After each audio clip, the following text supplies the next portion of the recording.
কবর খুঁড়তে খুঁড়তে হঠাৎ কবর খননকারী চিৎকার করে পেছনে সরে গেল। পুরো কবরস্থানে নীরবতা নেমে এলো। লোকজন ভয় পেয়ে গেল। তারা বলল, কি হয়েছে?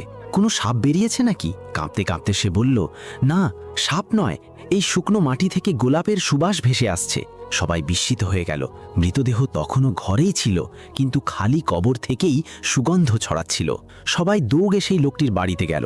তারা বলল, ভাই, তিনি এমন কি আমল করতেন? তিনি তো একজন সাধারণ দিনমজুর ছিলেন, রাস্তার পাশে কাজ করতেন। ইমাম সাহেব মৃত ব্যক্তির স্ত্রীকে জিজ্ঞেস করলেন, বলুন হে বোন, আপনার স্বামী কি এমন কোনো আমল করতেন? স্ত্রী কাঁদতে কাঁদতে একটি গোপন কথা প্রকাশ করলেন।